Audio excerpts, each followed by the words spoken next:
एक बार एक सेठ अपनी दुकान पर बैठे थे। दोपहर का समय था, इसलिए कोई ग्राहक भी नहीं था, तो थोड़ा सुस्ताने लगे। इतने में ही एक संत भिक्षक भिक्षा लेने के लिए दुकान पर आ पहुंचे और सेठ जी को आवाज़ लगाई कुछ देने के लिए। सेठ जी ने देखा कि इस समय कौन आया है। जब उठकर देखा तो एक संत याचना कर रहा था। सेठ बड़ा ही दयालु था। वह तुरंत उठा और दान देने के लिए कटोरी चावल बोरी से निकाल और संत के पास आकर उसको चावल दे दिया। संत ने सेठ जी को बहुत बहुत आशीर्वाद और दवाएं दी। उन दुआओं को लेने के बाद सेठ जी ने हाथ जोड़कर बड़े विनम्र भाव से कहा, हे गुरुजन, आपको मेरा प्रणाम। मैं आपसे अपने मन में उठी एक शंका का समाधान पूछना चाहता हूँ। संत याचक ने कहा, जरूर पूछो।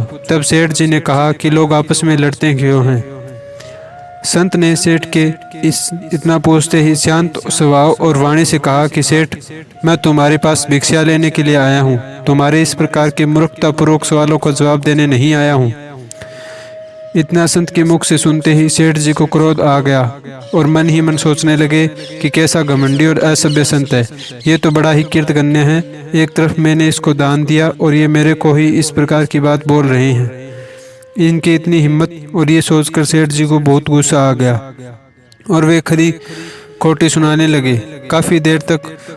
और जब तक कि मन पूरा भड़ास न हो गया तब तक शांत नहीं हुए। जब शांत हुए, संत ने बड़े ही शांत और शीतल भाव से कहा, जैसे ही मैंने कुछ बोला आपको गुस्सा आ गया और आप गुस्से से भर गए और लगे जोर जोर से चिल्लाने। वास्तव में केवल गुस्सा ही सभी झगड़ों का मूल कारण होता है। यदि सभी लोग अपने गुस्से पर नियंत्रण पा लें तो दुनिया में झगड़े कभी नहीं होंगे। उम्मीद है ये कहानी अच्छी लगी होगी। अच्छी लगी तो लाइक और शेयर करें।